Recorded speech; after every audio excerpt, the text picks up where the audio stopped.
alaikum, our esteemed viewers. You are welcome to yet another episode of our program titled The Social Science of Prophet Muhammad sallallahu alaihi wasallam. As we always have it, our guest speaker for this discussion today, inshallah ta'ala, will be our beloved brother, Dr. Ibrahim Doba. Doctor, assalamu alaikum. Alaikum assalam wa rahmatullah. Most welcome, sir. I am Ibrahim Mu'ab Adinoy, your guest, your anchor for this program. During the last episode, which is the 5th episode for this program, Dr. Ibrahim Doba highlighted, explained the essence of patience, the science of patience. He made us understand the middle point between science and Islam when it comes to the topic of patience. What are the essence? What is our take as human beings? What are the lessons we should learn from it? How can we adopt it in our own daily life? And how can we teach our children the science of patience? And by the grace of Allah, for today's discussion, we will be looking at the lasting power of patience. The lasting power of patience. We shouldn't forget, our esteemed viewers, that the book we are still discussing through is The Social Science of Prophet Muhammad sallallahu alaihi wasallam, written by him, Dr. Ibrahim Doba. So today's episode will be discussing about the lasting power of patience.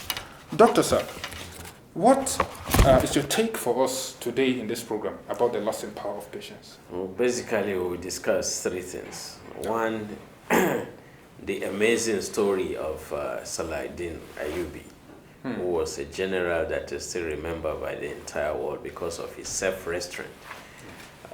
Because we say self-control is how you measure patience. You know, the psychologists, when they want to measure patience, there is no instrument for measuring patience, so they measure self-control. Saladin. Well, the West call him Saladin, you know, but his name is Salahuddin Ayyubi. No. Yeah. So he demonstrates that his conduct exemplified, you know, self-control. And also we are going to discuss the third kind of patience, because earlier we discussed, we say we have three types of patience. One is the patience that interpersonal patience. Yeah, that's within yourself. Yes, yes. You and how you interact with people. With people now. Yes. And that, because I didn't have that patience personally, you could see it was demonstrated in my story with the armed robbers. With the armed robbers, yes, exactly. In chapter 5. Yeah. That was before, but not now. Yeah, I'm getting wiser. Mashallah. The second type of patience is the patience that you have for day-to-day activities, like getting stuck in traffic. You know, you can't blame anybody for that. It's just the natural way of life.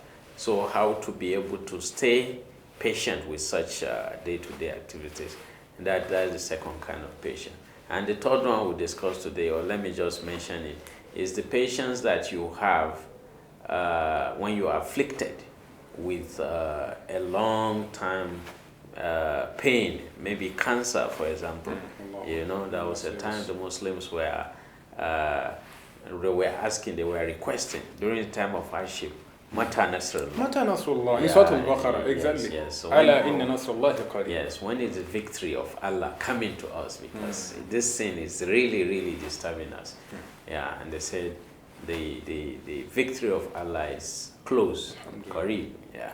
So those are the three focal points. Yes, we'll discuss today. MashaAllah. That's a very, very interesting one. We are hoping, I'm sure our esteemed viewers are really hoping to hear from you the ocean of knowledge that Allah has blessed you with in those areas.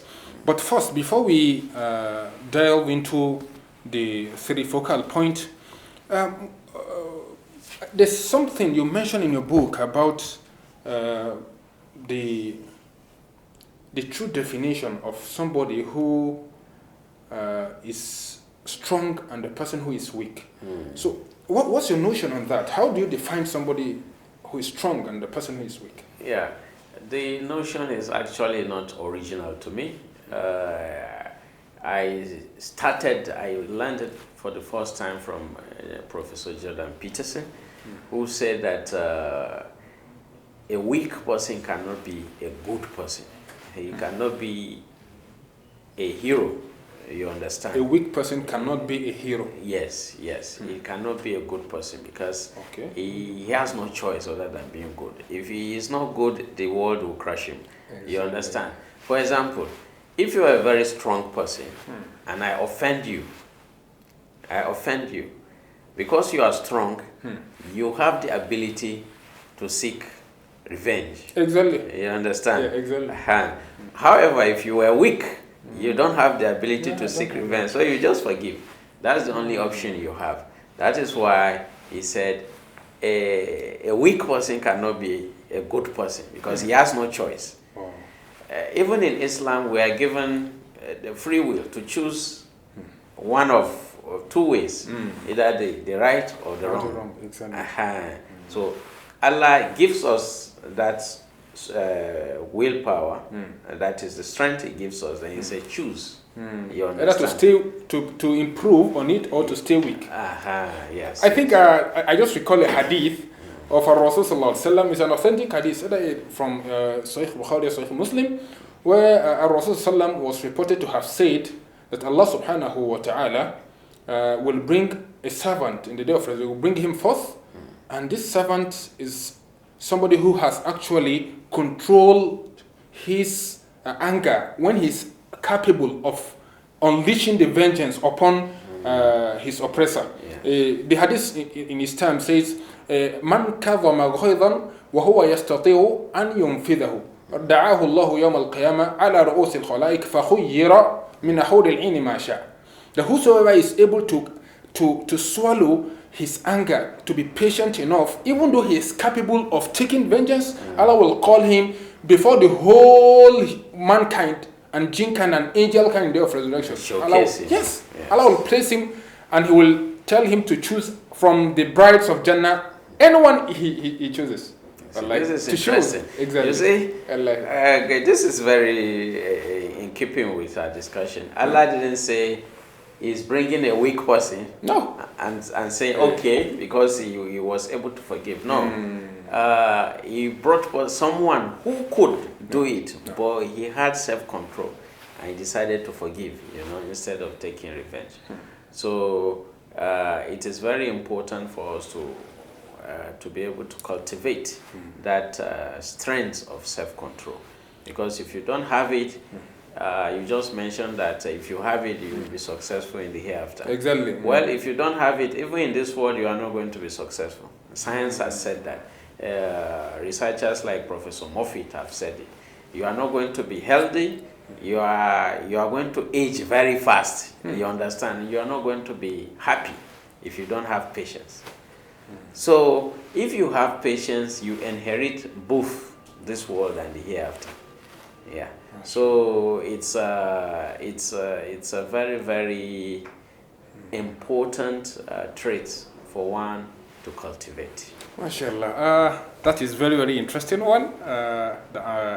Now let's go to the amazing story of Salahuddin al-Ayyubi. As you mentioned, promised earlier that you will discuss it with us. What are those lessons for us to pick or to learn from the story of Salahuddin al-Ayyubi? Salahuddin was a great soldier. I will read the story now.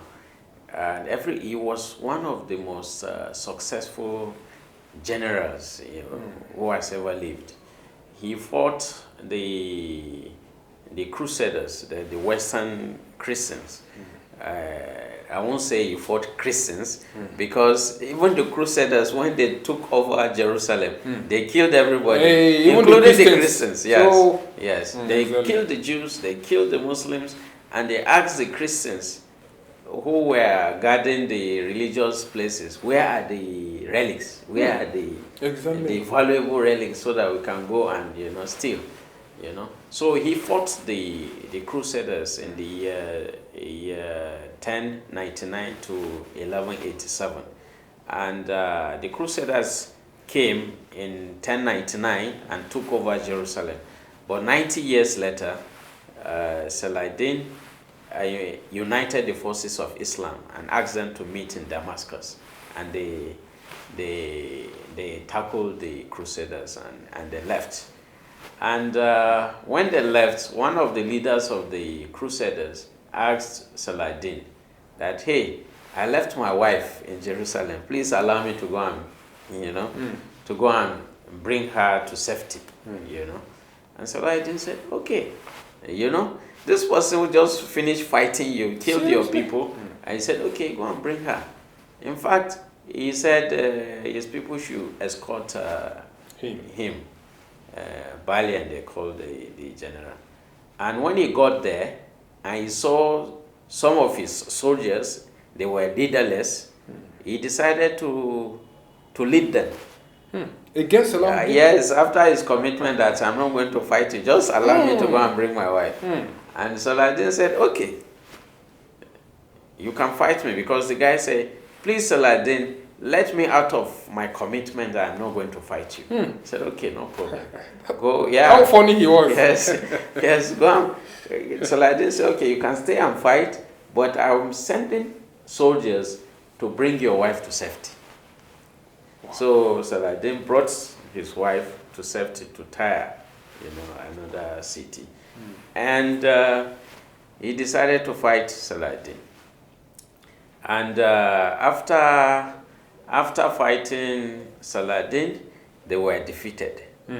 And he worked out tax that they were going to pay in order to compensate the soldiers who lost their lives and their property. And Saladin's people said the money charged them was too small. Saladin said, no, they have poor people. They cannot afford this. So he said, and he even allowed some of them to go who could not afford anything. Free of charge. Yes. Even this Balian guy, the general, Saladin even gave him some gifts. And too generous of him. Yes, it's because of self-control and self-restraint. Exactly. And because of that trait, he flourished in the war, and after 90 years of trying, he succeeded in defeating the Crusaders. MashaAllah. I think we'll have to stop here. We'll be putting a stop to it here, Doctor, so that by the time we return back from our break, we will continue with the discussion, starting from the story of Salahuddin. Let's see the ending point, how it went, and also how Allah subhanahu wa ta'ala prepared his prophets, and the third kind of patience that you itemized in the first discussion part of the earlier part of this discussion. Inshallah ta'ala, we'll be stopping here. Our esteemed viewers, we're going for a short break now. When we return back, we'll continue from this. Assalamu alaikum wa rahmatullahi wa barakatuh.